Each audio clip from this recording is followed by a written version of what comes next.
Hey. Peace and power and elevation be to all the beautiful people out there. This your girl Tiffany coming through here live in effect. So today's topic, I will be dealing with the West African series. So I want to go into the Fante people. And the Fante people are part of the Asante, not Asante, excuse me, the Akan tribe. So the Akan tribe is located in Ghana, in the southern part of Ghana. So with that being said, this is the Fante people. They're one of the clans, and they were also a part of the transatlantic slave trade. So a lot of people don't know much about them. However, what motivated me to do this topic because I had a personal conversation with somebody when I was happening come home from Uber, and the driver he was telling. I asked him some questions. I asked him where he was from because he had like a African Caribbean like accent. He was telling me he was from Ghana, and so we found out there's a lot of Ghanaian people and Nigerian people here in America. And I asked him, well, what tribe is he from? He said, I am of the Fante and Iwe. So he said his mother's side of the family is Fante and his father's side of the family is Iwe. So I said, okay, well, let me look at who the Fante people were. So I heard the Iwe people, but I never really heard the Fante people. So I decided to go ahead and find some information as much as I possibly could. Thank you, Brother Umi. Thank you so much. I appreciate it. All right, so I'm going to go ahead and get started. So as a matter of fact, I got some pictures here that I want to show y'all.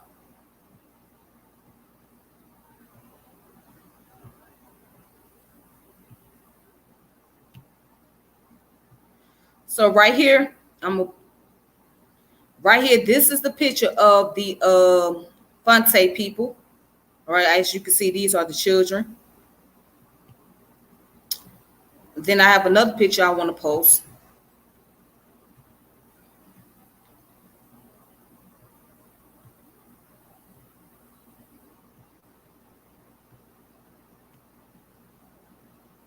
Oh no. Okay, well that was the same picture. Let's see, let me find that picture.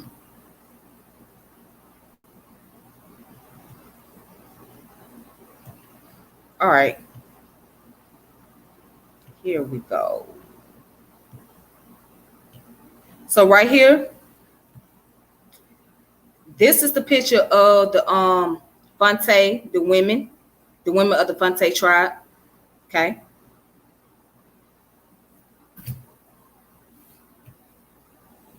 All right, then. So let me go ahead and get started.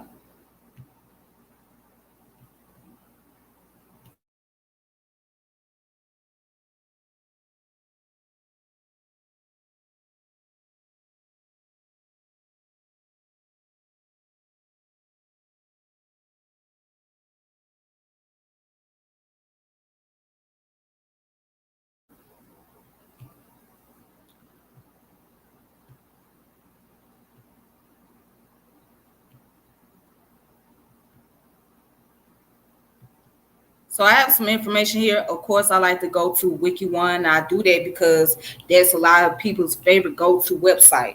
So let's look up who the Fante people were.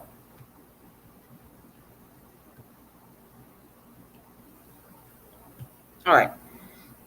So according to this information, right, the Fante people. The Fante, also known as the Infancifo or Fanti, which is the oldest spelling, are of an Akan people. The Fante people are mainly located in central coastal regions of Ghana. Over the last half centuries, due to fishing expedition, Fante communities are found as far as Gambia, Liberia, and even Angola.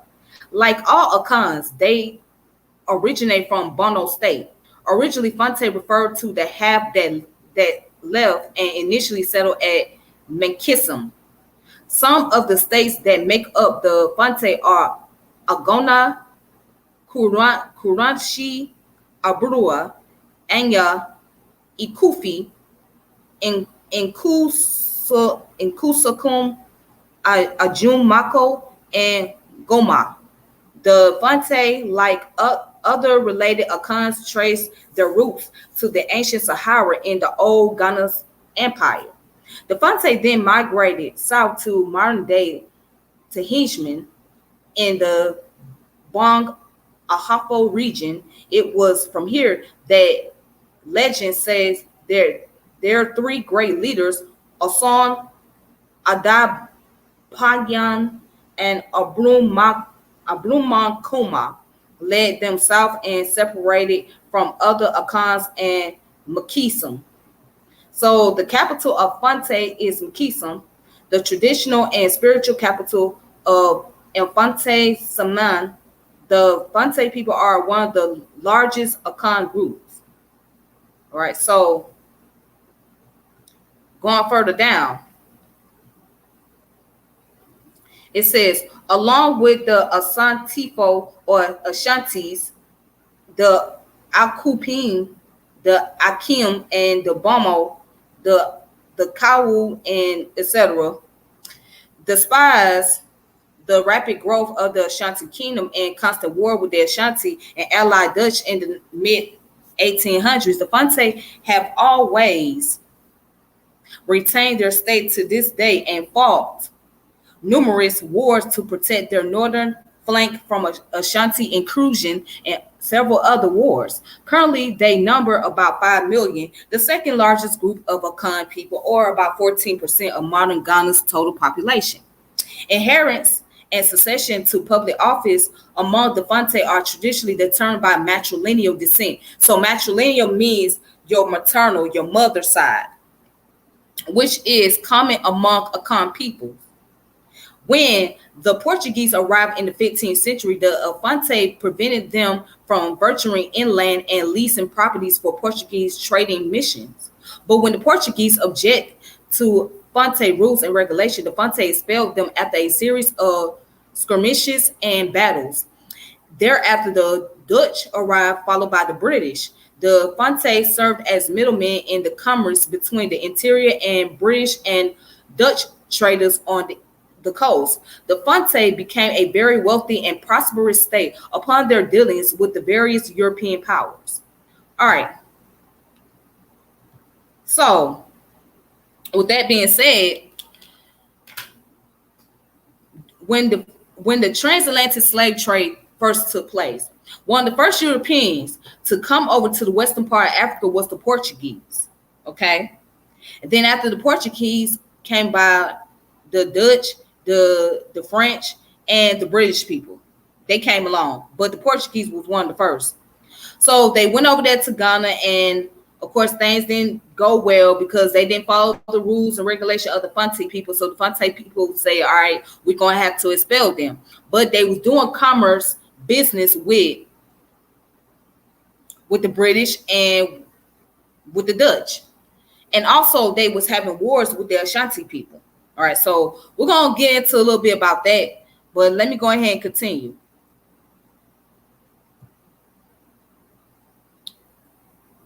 And it says,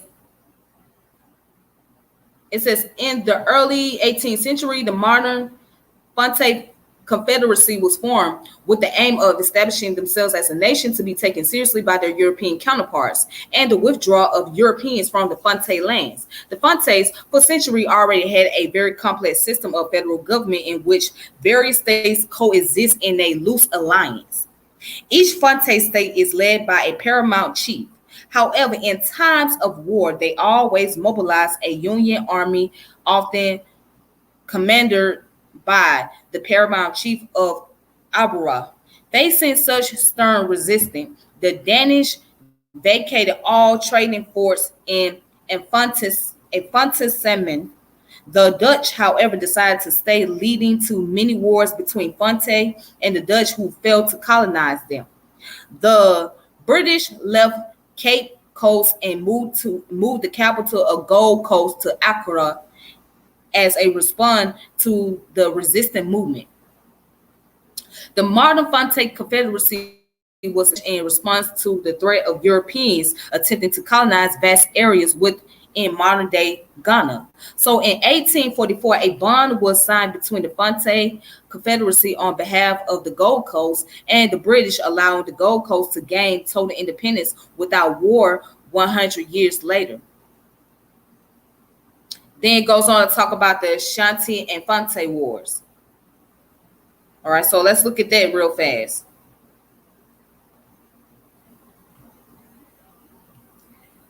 All right, so it says the Ashanti-Fante War, which was in 1806 and 1807, was a war fought between the Ashanti Kingdom and the Fante Confederacy in the region of what is currently the Republic of Ghana.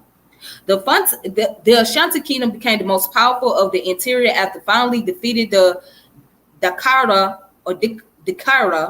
under whom they were a vassal state. The Ashanti Kingdom was ruled from 1701 to 1957 by Oyoko clan.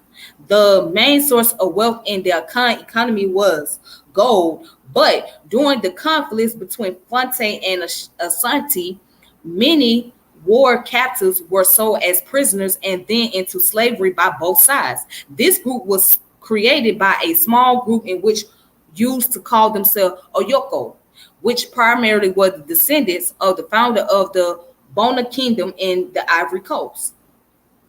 A group of the Fante were said to have migrated to the south of Essie by the beginning of the 17th century. The Fante are also related to the Ashantis, as both groups originate from the Bono Kingdom. Fantes were complex connection and cluster of several independent states that were the dominant power, based mostly chiefly on the coastal regions of Gold Coast. Group interaction between the Ashanti and Fante had long existed since historically. The Fante were thought as a breakaway group of the initial Akan clan. However, by the beginning of the 19th century, this group action had escalated to hostility because the Fante had grown wealthy by controlling trade between Europeans and the interior.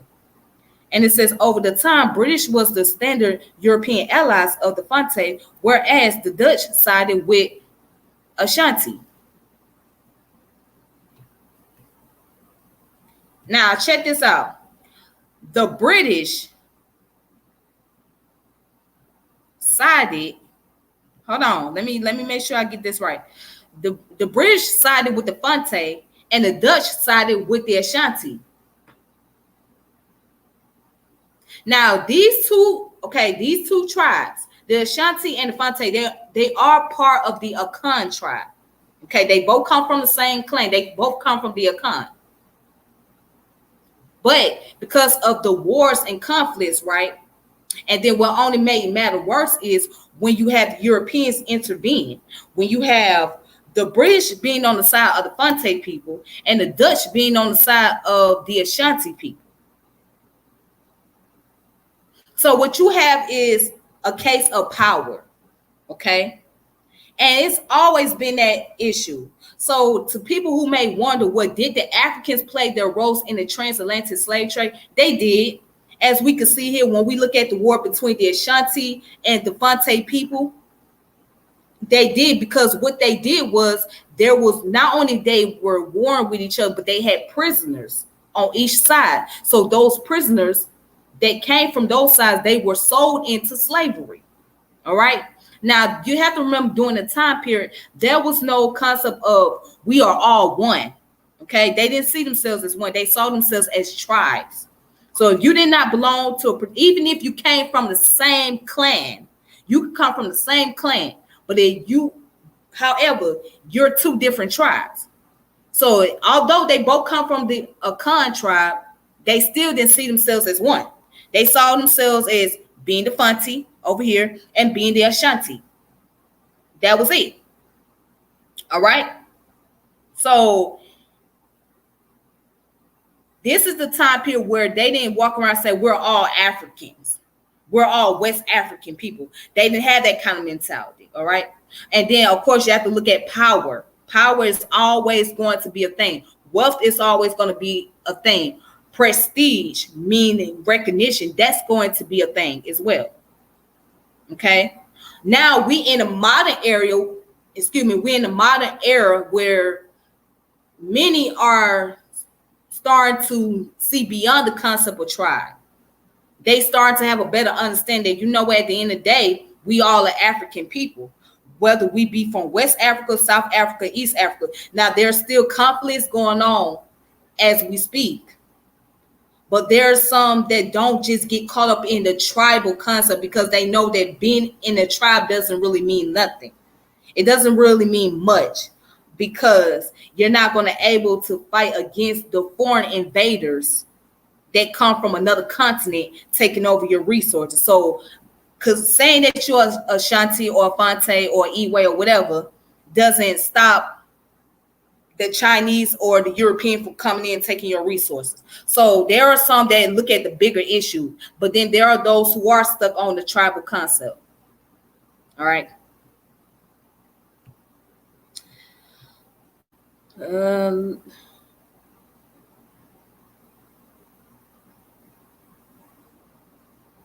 right.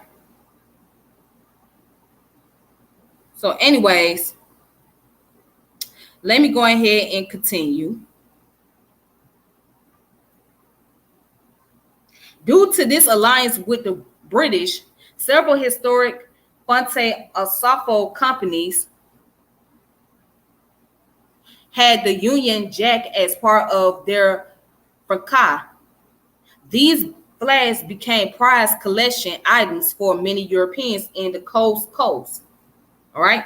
The war began in 1806 when the Ashanti King or Ashanti Hen brought charges of grave robbing on some of his subjects who run from Kamazi to Asin. Fleeing Ashanti lands, these suspect grave robbers were granted refuge by the Fante. Ashanti King Ose Banzu sent out an army against the Fante for harboring fugitives. At Aburua Dakwa, a major battle was fought, during which the Ashanti were initially victorious and captured the accused Asin chief Asibu. After they captured Asibu, the Ashanti commander Apia Dankwa sent his men further inward to Fante territory, where they met the rear guard and support army of the Fante forces commanded by Atta that had previously broken away from the other Fante armies at Mumford. The combined Fante Union army under Atta's command rendezvous at Tantum Quarry, where they defeat the Ashanti after a long day of fighting. All right. So again, what was the war about? The war was about power. Okay? It was about wealth. And the main wealth in Ghana is gold. That's why it was called the Gold Coast, because they had a lot of gold in Ghana. All right. So I'm gonna go back to I'm going back to the source. So let's skip down a little bit here.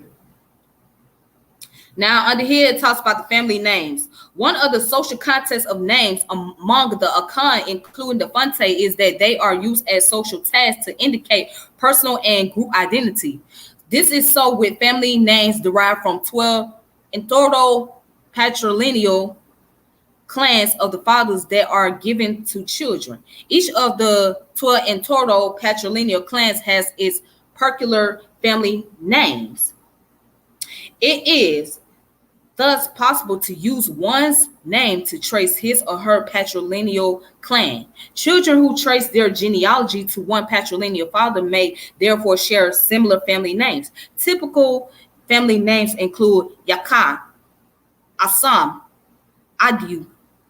There have also been innovation as a result of westernization, education, and foreign religion. Multiple names have also developed out of this phenomenon. Also, some Fante names are translated literally into English, and such angelicalized names have come to stay as family names. One can argue that the Fante living on the coast were the first to be in contact with the Europeans and traded, intermarried, and lived with them for over 400 years. It is therefore inevitable inevitable degree of Western influences compared to the tribes in the hinterland. Example of such angelicalized transformational name are Dua, which is wood, Kuntu, blanket, son of Kuntu Blankeson, Kumiba, child of Kumi, Kamson or Kumson, Kiba, children of Kiwi, Quason, Quason or Quison, or Quason, Akoroma, Hawkinson, Inyamba, Godson, Imbo, Stone, Rockerson. So accordingly, some family names can also be identified by suffix. For example, son as in Yason, full as in Akaful, Inye as in Bini. Otherwise, Fante typological family names indicate various contexts. They may be circumstantial, manner of birth, theophorus, weird names, insinuating, and proverbial names, gang, nickname, status, occupational, professional, religious, matrimonial, and Western name. There can be a combination of two or more of these typological names, etc. And of course, the naming system is also based on the day of the week the child was born. So right here, say if you was born on a Wednesday, the male name would be Kweku, right? The female name is Ikua. Or let's say you was born on a Sunday, Kwasida, right? Kwazi is the male. Irasi or Irusi is the female. And children may also be named according to the sequence in which they are born. So let's say if you were the firstborn, Pazi, Pazi. Let's say you the secondborn, Manu, Abina. All right, and go down to the 7, or let's say the 10th. The 10th is Badu, Baduwa. Twins may also be named according to the sequence in which they are born. The name given are as follows. First twin, Payen. Second twin, Kakura. All right, so you just get it, etc. So I already went into the origin about the culture. I already went to the origin, so I don't have to go there. So let's go down to the culture. All right, so the Fante engaged in farming, fishing, and animal husbandry. Fante society is matrilineal. All right, a majority of the Fante adhere to Christianity or their traditional beliefs. A significant minority profess Sunni Islam. So here's one of their dishes right here. Okay.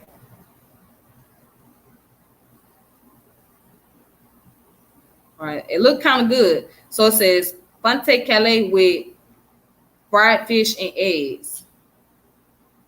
And that's the bread they eat. So that looks like the bread they eat. But that's a nice looking dish. It's a very healthy looking dish at that. All right. So anyways, if you guys want to check out more information, you can go down here at the reference at the bottom of the page. And you can find out more information about the Fante people on WikiOne, or also known as Wikipedia. Okay. So as I get on to the next one, what I know is about the dish. It's said to be that the West African dish are very healthy dishes. Matter of fact, let me pull that up real fast.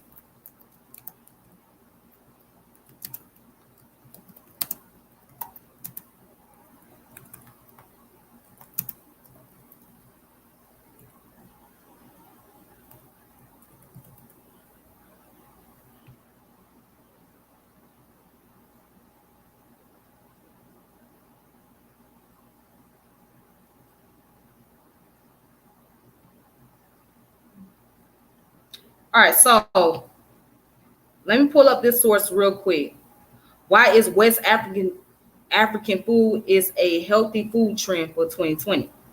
I think this is where it came from. So right here, it says West African food offers delicious variety and flavor to plant-based eaters. All right.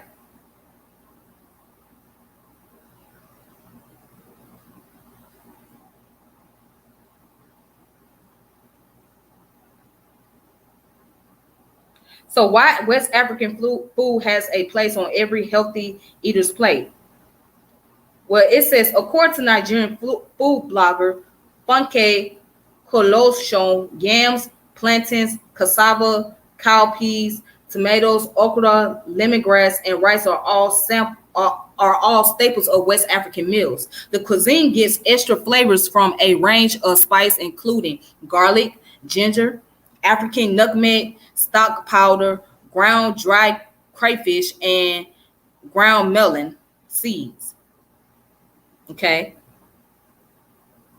And then it also says that Afro Eats blogger Elise Forsong says dried pinto beans, rice, palm or peanut oil, peanuts, and cornmeal are also pantry staples that are used a lot. With these items and a quick trip to the produce department, you can easily prepare favorites like stewed pinto beans and rice peanut soup, which can be enjoyed with rice or fufu corn, duck made with corn, and much more, she says. All right. And they both say it's a misconception that West African food isn't healthy because carbs and peanut oil is widely used in dishes. Like anything, it comes down to how you use them, not the ingredients themselves. Colosho says, plus the cuisine relies heavily on grains and legumes, which are full of fiber, and vegetables also play a central role at every meal, says Colosho, while meat typically takes a back seat. All right, so as you can see, if you look at these dishes, right, they don't have, because I have had West African food before. They don't normally give like a big portion of dish like any others because they minimize the amount they eat. So it's like they make sure that you get more vegetables than you do get meat. All right. So if you go to any West African restaurant, like if you go to a Senegambia restaurant or a Senegalese restaurant, you will see that you will get a lot more portion of vegetables than you do with meat. All right, because that's their custom. That's how they eat. They make sure that they incorporate a lot of vegetables, a lot of plant-based stuff, and they make sure they eat, just enough amount of meat on their plate. They don't have like a whole lot of meat, but they have enough. But they want to make sure that the vegetables is very important. In this case, is what they're trying to say. So that's why their dish is considered to be very healthy. All right, enough of that. So let's go ahead and look at some more information.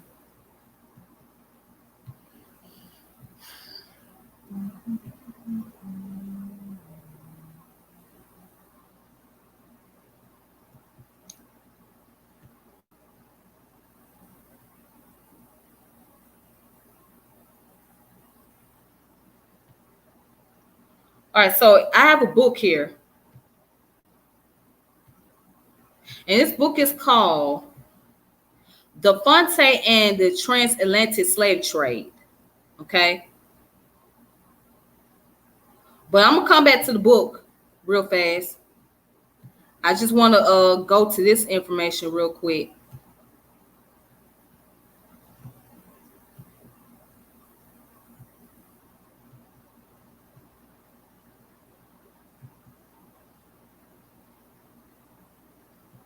All right, so this information is called the Fante Shrine of Nananam Impo, the Atlantic slave trade in southern Ghana by Rebecca Schramway.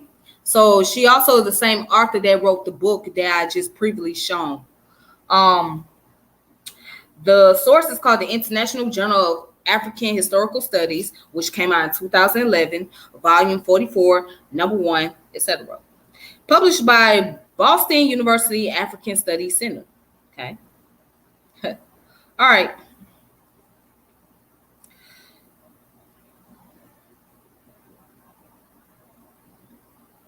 So let's go down to the origins of Nanama Impo.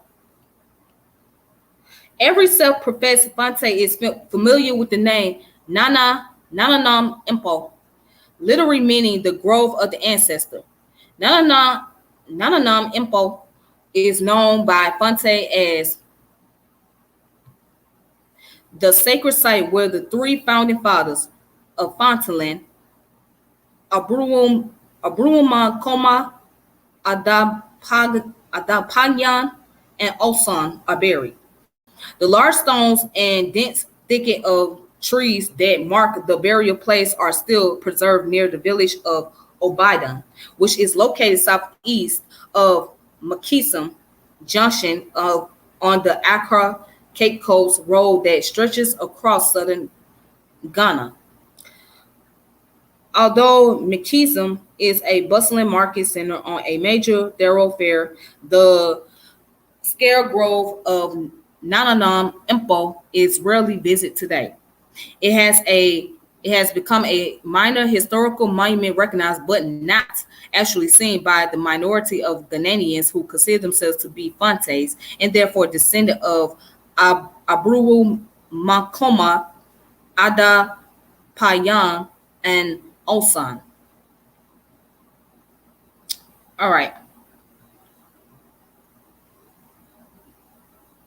And then it goes down. It says Nananam Impo thus originated as a sacred grove of trees and bushes that remain unclear for farming. It was one of the numerous nature shrines across the landscape of southern Ghana. It is initially functioned as a place where people connected with the invisible world of the Barber Fante ancestor in order to venerate them and seek advice. Nananam Impo joined the features of two main types of shrine. It marked both an ancient settlement and the burial place of important ancestors. All right. Then it goes on to say from its origin to the early 1700s, Nananam Impo was regarded as a sacred place by a relatively small population living within a radius of roughly 20 kilometers of modern-day Makisum. During this period, the Bober Fante and their descendants established new settlements at places like Anamabo, Aborda, Ikumfu,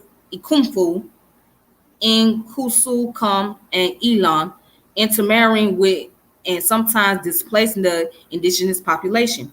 European maps from the early 17th century identified the tiny plateau of Fontaine as one of the several that lined the so-called Gold Coast.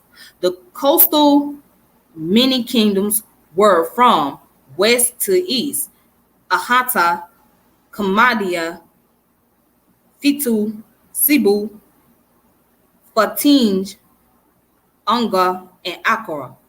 Each of these mini kingdoms became host to one or more European trade posts during the 17th century as the Swedish, Danes, English, French, and etc. joined the Portuguese and Dutch in pursuit of the lucrative gold trade on this stretch of the West African coast. All right. Because European trade centered on African coast, not captives For the first 2 centuries of Afro-European contact on the Gold Coast, the inhabitants of southern Ghana experienced integration into growing Atlantic world economy in a way that was unique in West Africa. Gold was the principal export commodity from the time of Portuguese arrival on the so-called Gold Coast 1471 until the late 1600s. The records of Portuguese traders clearly demonstrate that the Gold Coast was a destination for enslaved Africans prior to the 17th century, rather than a source of slaves for transatlantic trade. Captives purchased by Portuguese traders along the Windward Coast and in the Bight of Benin ports were sold to African merchants on the Ghana coast in exchange for Ghana gold. For the population of southern Ghana, then, trade with Europeans began as an enterprise that did not encourage widespread violence for the production of human captives, which was typical of the development of Afro-European trade elsewhere in Western Africa. All right, so, and just to leave off with that, I'm not going to go any further on this article, but you can find this article on jasper.org, www.jasper.org, and the name of the article is Fante Shrine of Nananam Impo and the Atlantic Slave Trade in Southern Ghana. The author is Rebecca Shrumway, all right? And the source was the International Journal of African Historical Studies, which was back in 2011, okay? So that's that information. And now let's go ahead and let's look into the Fante and Transatlantic Slave Trade, the book.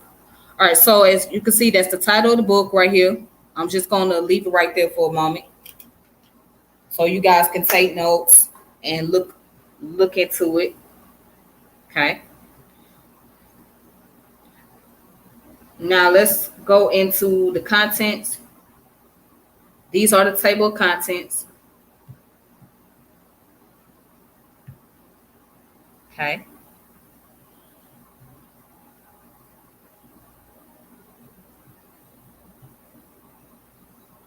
This book was written in 2011, of course.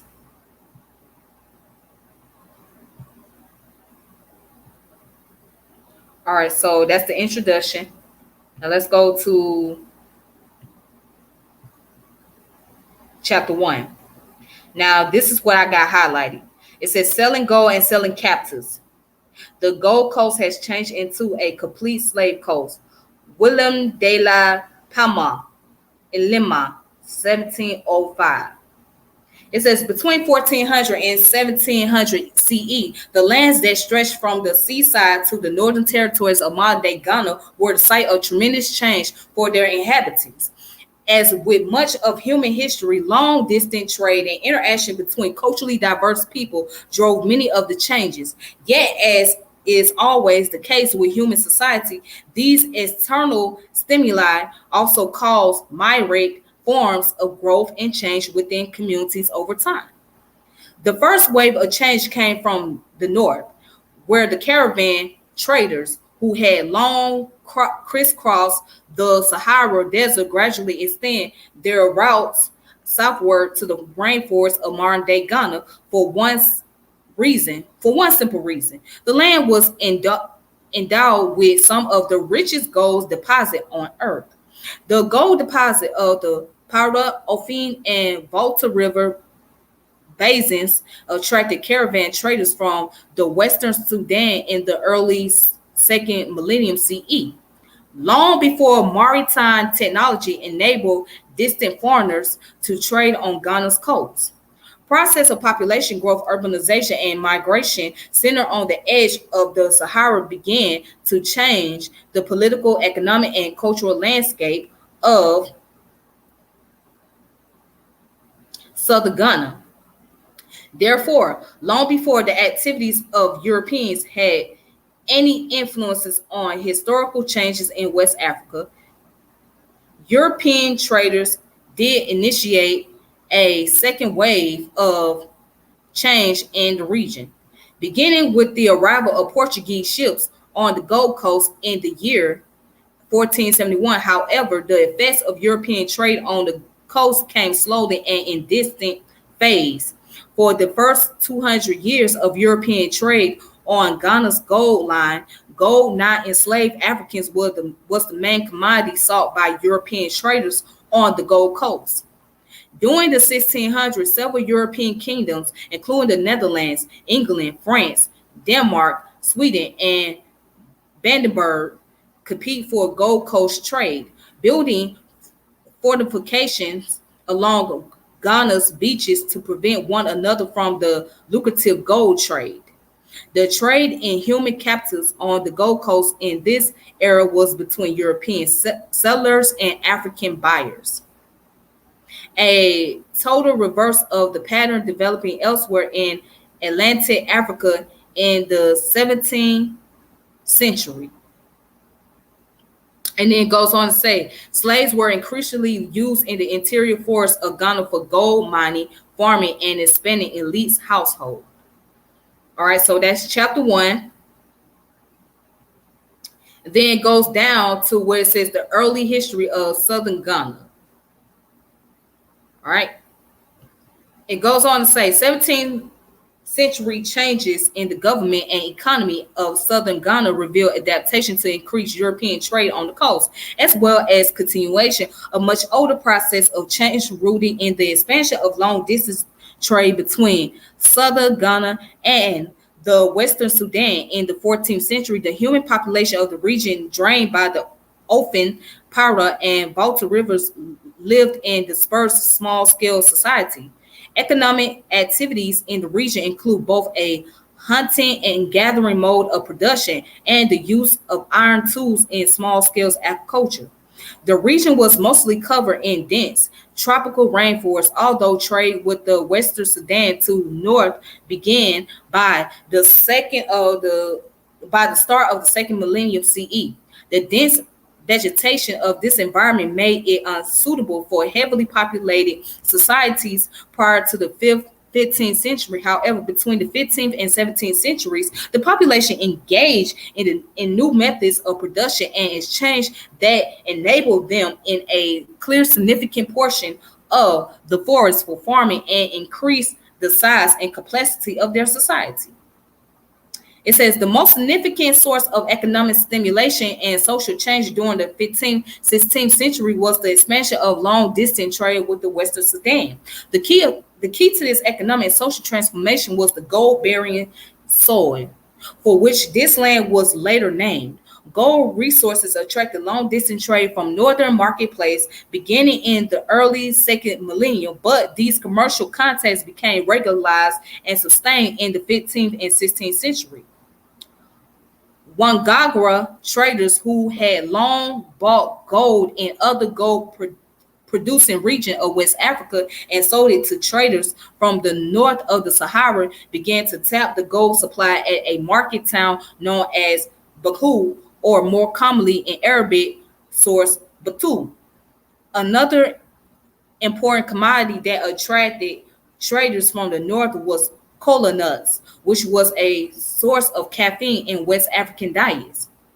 Within the tropical rainforest of modern-day Ghana and eastern Cote d'Ivoire, which is the Ivory Coast, pardon me if I mispronounced that, these broader changes stimulated relatively rapid population growth and stated formation by the 17th century. Slavery was probably part of the economy of southern Ghana from the formation of the first settled society here, as it was much of Africa. The slow but steady growth of their gold trade enabled the population of the rainforest to tackle the enormous task of clearing and farming the tropical landscape by purchasing slaves. Gold was exchanged for slaves who did much of the work of gold mining and farming. The additional food supplies made available by expanding farming activity improved fertility and life expectancy, right? further increasing the size of the population from the 15th century onward. It is crucial to bear in mind that the main economic activities in this region from the 15th to 19th centuries were farming, fishing, and salt making, long distance trade in gold, and human captives as the business of a small minority. All right, then. So that's all right there for chapter 1. Now let's go on to chapter 2. So right here on chapter 2, okay, it's called Fante Land in the Atlantic World. The solitary traveler was no longer safe. The hunter who had wandered too far from the home in pursuit of game. The farmer on his secluded farm, women going to market or to the spring were ruthlessly captured and sold into foreign slavery. John Masai Shabra, Fante Customary Laws.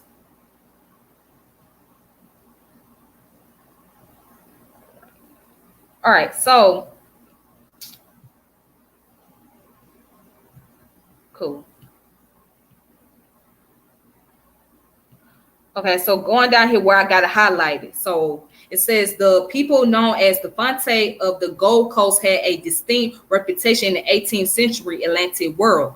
European traders knew them as people well practiced in Atlantic trade. On one hand, Fante were sought after as workers in African ports and abroad slave ships because of their knowledge and experience in the transatlantic commerce. On the other hand, these same African people were regarded by Europeans as notorious swindlers, able to use their knowledge of Atlantic commercial practices to deceive foreign traders. One British agent summarized this view, commenting that the leopard may change his spots, but no Fante man can be otherwise than a villain. Whether it was a quality that cast them in attractive or sinister light, the people known as Fantes in the 18th century clearly demonstrated their mastery of international commerce in the era of the slave trade.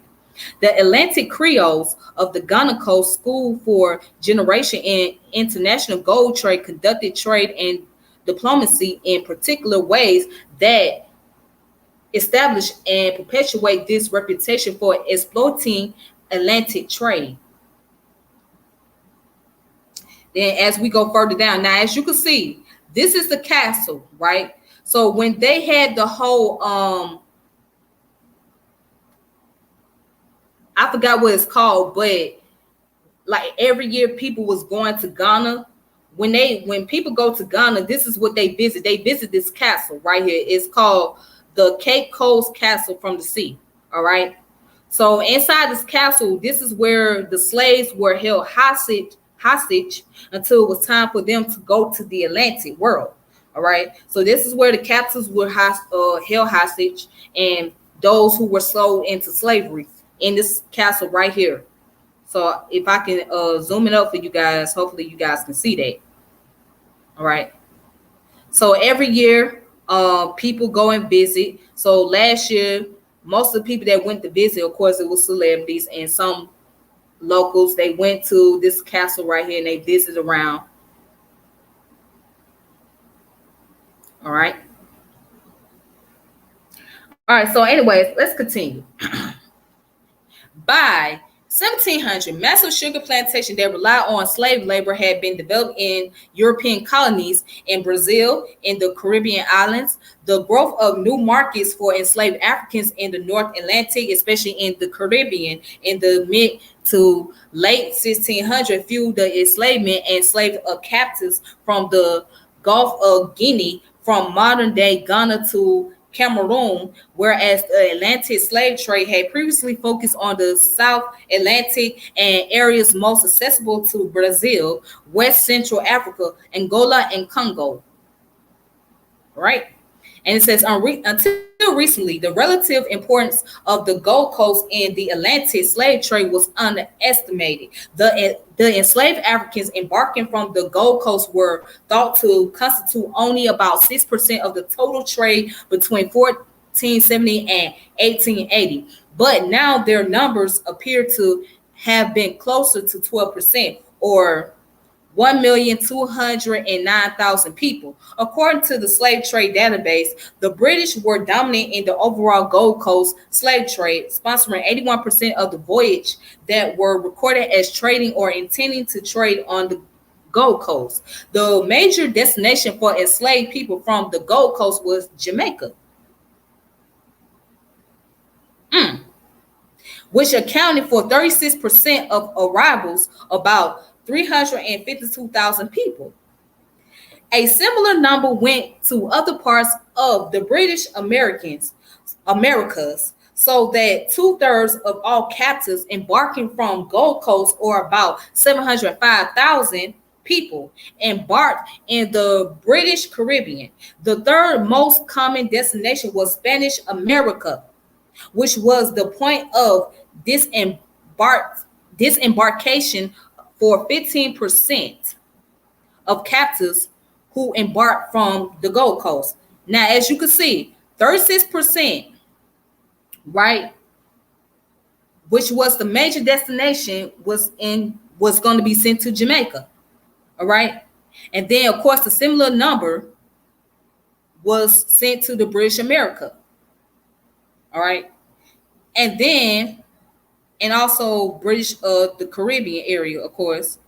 And then also 15% were going to be sent to Spanish America, which we know as Latin America, South America, etc. Okay. So it says a distinctive feature of Ghana trade is that the volume remained relatively constant throughout the 18th century, whereas the overall trade from Africa showed a definite increase in volume from 1700 to the 1780s. On Gold Coast, the slave trade was concentrated in a small area. Between 1662 and 1863, Cape Coast, Nambo were the sites of 76% of departures. When Elima is included in the calculation, an estimate 82% departed from one of these three towns, 36% in Namabo, 26% from Cape Coast, and 21% from Elima. All right.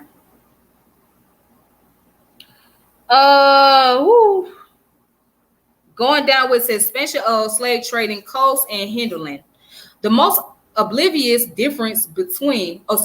most obvious difference between Ghana's slave trade and that of other parts of Atlantic Africa is that the trade began and ended relatively abruptly on Ghana's coast. Unlike the pattern of slave embarkation from most African ports, where the volume of human trafficking gradually increased from the 1650s to the 1770s at the same pace as the rising demand for slaves in the Americas. Slave departures from the Gold Coast jumped suddenly in the first quarter of the 18th century. Over the course of one or two generations, acts of enslavement increased dramatically, and the population of southern Ghana witnessed an unprecedented level of violence along their roads and their market centers and beyond.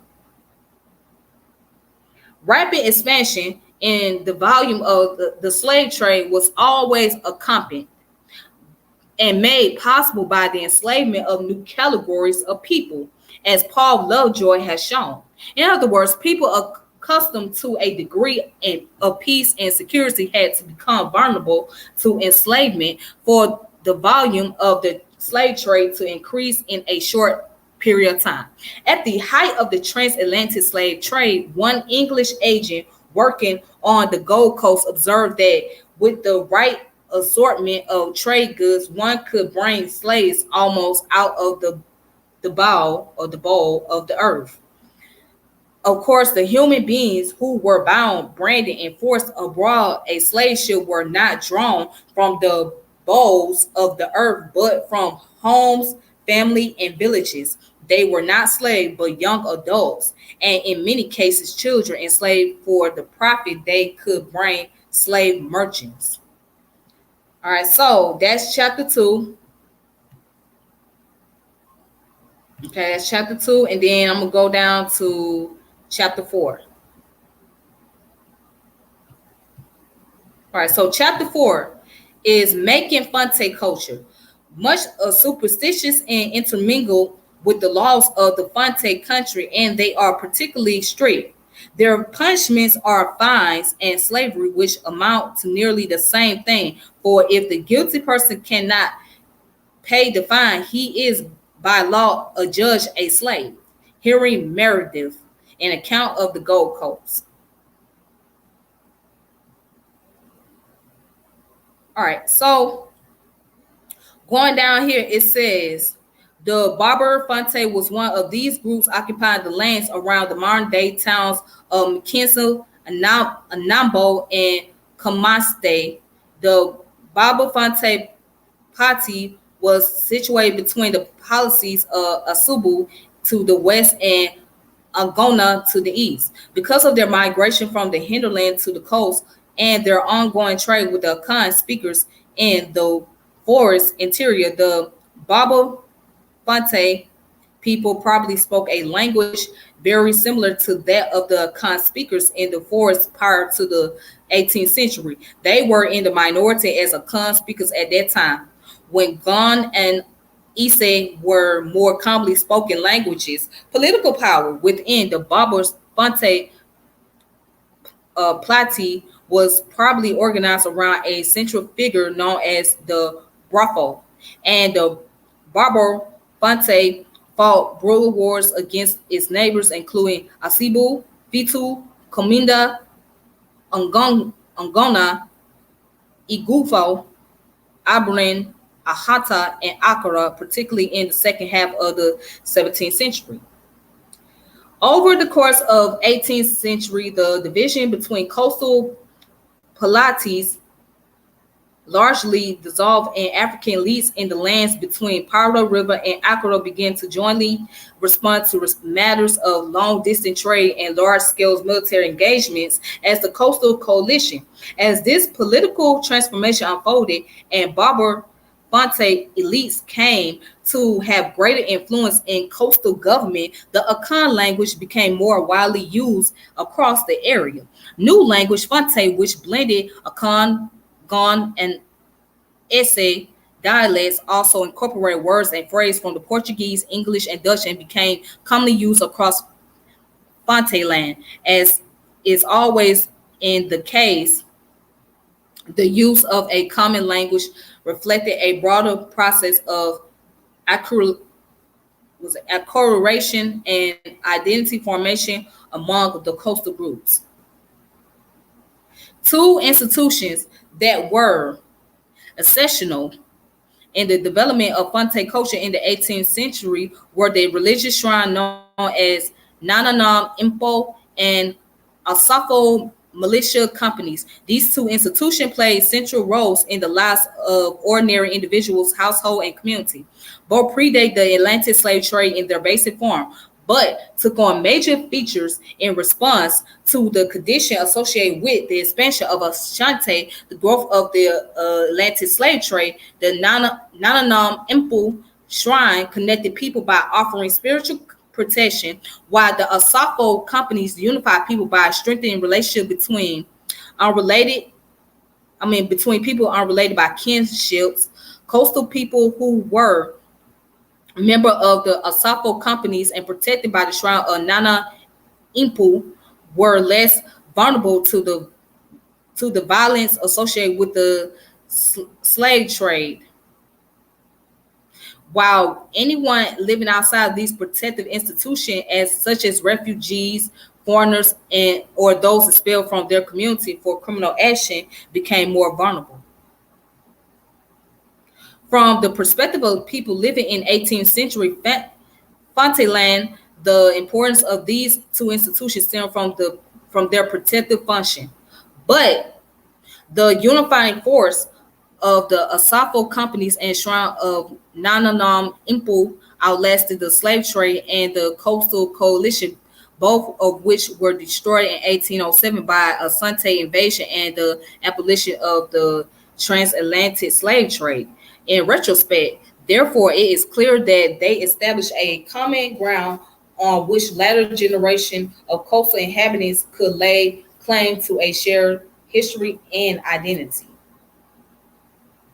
And of course, it goes on to talk about the religious change in the era of the slave trade. So, Southern Ghana had its own distinctively African religious trade traditions prior to the 19th century, which within which monolithic beliefs were all but unknown. Spiritual belief and practice center on deities associated with the physical environment and natural phenomena, and a belief that the spirits of ancestors play a role in the world of the living. Description of religious practice by European observers prior to the 19th century oversimplified the complex array of religious practice and beliefs by referring to deities and sacred objects collectively as fetishes.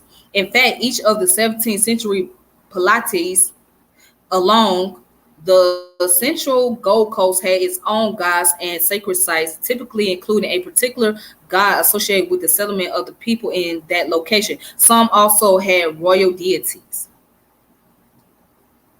Within the tradition, religious belief and practice of Southern Ghana, sacred groves were and are central features. Sacred groves are a section of the landscape preserved against farming and clearing the land of trees because they are believed to be physically dwelling places of ancestral spirits. The spirits that inhabit these densely wooded groves be can offer protection to the local population or expose them to danger as they wish.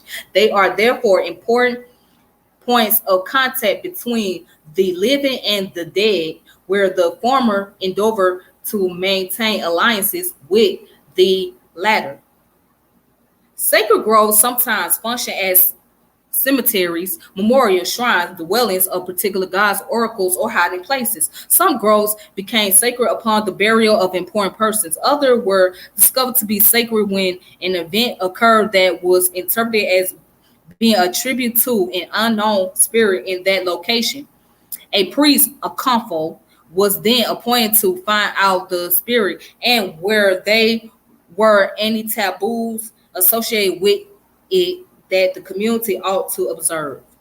The sacred grove near Makism, known as Nanana Impun, probably became a sacred site around the 14th century when the Barber Fante settlers arrived from the north. Today, a few large borders at the edge of the grove continue to serve as a place where sacrifices are made and libation poured. According to oral tradition, the Bober Fante pay homage to their ancestors. And of course, it's Abrunrum Makuma, Adapangan, and Asum at the site of their graves in Nanana Impo, beginning in the earliest days of their settlement in the coastal lands of southern Ghana.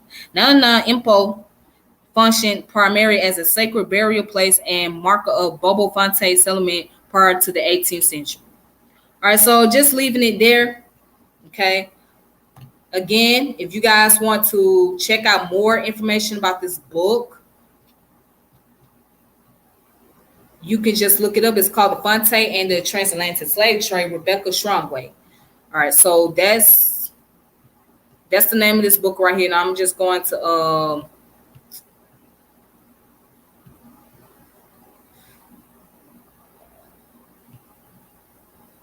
I'm just going to leave it right here so you guys can get the title and stuff.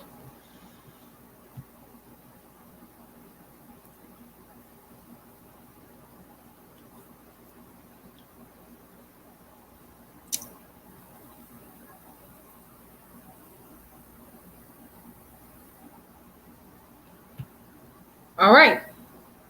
So with that being said, that's all I have for today. Thank you guys for watching, for those of you that are watching. And thank you for checking out the channel. Please, and thank you for subscribing. So make sure you guys check out the contents I have on here. And also check out the video with Team Osiris, with Brother Chief Eds about the ancient Egyptian, the origin, etc. So please make sure you guys check that video out. And make sure you check out the new Team Osiris channel, all right, which is called Team Osiris on the Horizon. So please check that channel out. And also check out the Senate of O'Malley with Brother Malik Kamara, And Brother Carlos and Brother Geechee, they got their own thing going on over there. And also check out my brother Hero Jones. He doing his thing too. You know, he gets into the concept about meditation. He talks about NLP, which basically deal with cognitive science, cognitive psychology, and all of that cognitive skills. So he gets into the neuroscience. So you guys check him out. And also, check out videos with Brother Ngozi. He doing his thing. So shout out to Brother Ngozi. And shout out to everybody else. Shout out to the Pseudo Killers.